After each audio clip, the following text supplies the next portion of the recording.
এখন গেট খুলে দিয়ে চলে এসছে আর গেট নিয়ে ঝামেলা করছে। ঠিক আছে, এটা আমার ছাড়। হ্যাঁ, এখন গেট নিয়ে ঝামেলা করছে। দেখো এই গেটটা এখন আবার আমার মা দিয়ে গেল। হ্যাঁ, গেট খুলে দিয়ে চলে এসছে। দেখো দেখো দেখো চলে আসো। গেটটা খোলা ছিল, আমি ঢুকে পড়েছি। হ্যাঁ, আবার আমার জায়গাটাই বসে পড়েছে। হ্যাঁ, আমি আবার কোথায় বসবো বলো তো গাইজ? আর এই মহিলাটাতে হেসেই পাগল হয়ে যাচ্ছে। ঠিক আছে, হাসতে হাসতে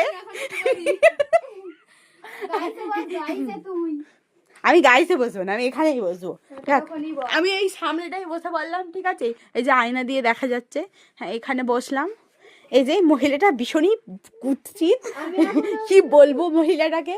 এই সরা বালিশটা সরা না।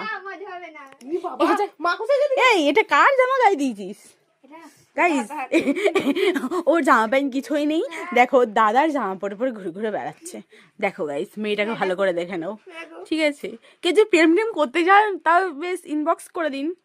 সরি, ইনবক্স না, কমেন্ট করে দেবেন। ঠিক আছে, যাই হোক, ভুলভাল বকি আর যাই বকি, ঠিক আছে, কমেন্ট করতে ভুলবে না। হ্যাঁ, আর এরকম মজার মজার ভিডিও যদি দেখতে চাও তো সাবস্ক্রাইব প্লিজ, কমেন্ট। আর কিছু বলেন নেই গাইস?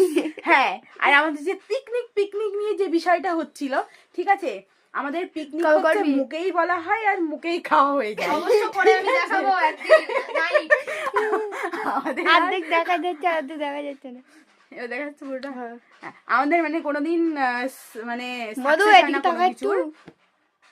তো সাকসেস করবো। ঠিক আছে, আর কিছুদিনের মধ্যেই। ঠিক আছে, হাতে একটু পয়সার টানাটানি আছে। তো গাইস 1 লাখ সাবস্ক্রাইব করে দাও। পয়সা করিয়ে না, আমরা পিকনিক করতে পারি। হ্যাঁ, টাটা গাইস।